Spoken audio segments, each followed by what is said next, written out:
mormaa yookiin falmii heddummeessuun amala nama islaamaatii miti.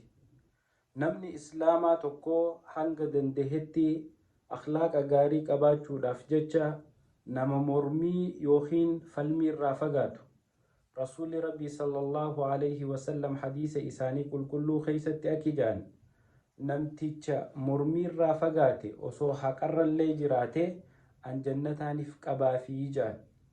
Mormii irraa fagaachuun osoo wanti ati irratti mormu jirtu san haqallee beeyte. Mormii tana keessa shayxaani si oowwisee badii adda addaatitti si naqa. Tanaaf jecha namni islaamaa waan mormii taate, waan falmii taate, wal dhabni, wal loluun, walitti hammaachuun, wal basaasuun, wal jala dalaguun hedduu afaan jabaatanii wal mormuu keessaa dhufti. Tanaaf obboleeyyan kiyya namni islaamaa ka amala gaariin faarfamuu barbaadu, amala gaarii qabaatee rabbi biratti amala isaa kanaan sawaaba rabbi irraa arkachuu barbaadu hanga danda'e mormiirraa fagaachuu qaba. Yeroo ammaa tana namni waanuma isan galchine hunda keessa seenee mormu.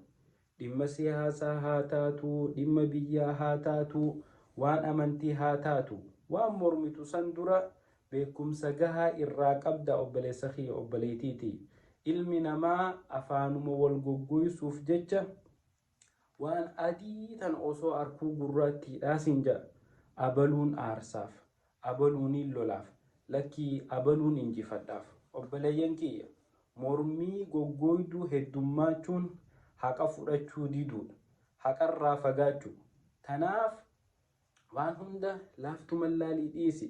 Yeroo namni tokko afaan jabaatee mormu isa kanaan injifadha jettee atis mormii hin taaneen isaa wajjin yeroo ta'e hin gubin. Hanguma mormiirraa fagaattu, falmiirraa fagaattu takka ati nama iimaana qabu taataa jechuudha. Tanaaf obboleeyyan kiyya mormii goggoyduu ragaa hin qabne tan namaa wajjin wal nama lolchisu, tan namaa wajjin wal nama dhabsiisu, tan namaa wajjin wal namatti aarsitu hunda irraa fagaannee akkas jetteetuma waan sayyoo faayidaan keessas hin jiraan, wanti sayyoo waan amantii islaamaa miidhuun taane dhaabbattee afaan goggogaarra akkana jettee afaan jajjabaachuurra firraa dhiisteetuma waan san biraa deemuutu irra siif jira. Tanaaf akhlaaqni keenya akka tolu mormiirraa haa fagaannu. Rabbi warra haqarratti jiraatee haqarratti duhunu haa taasisu. mormiirraa fagaadhaa. Wassalaamu alaikum warahmatullahi wabarakatuh.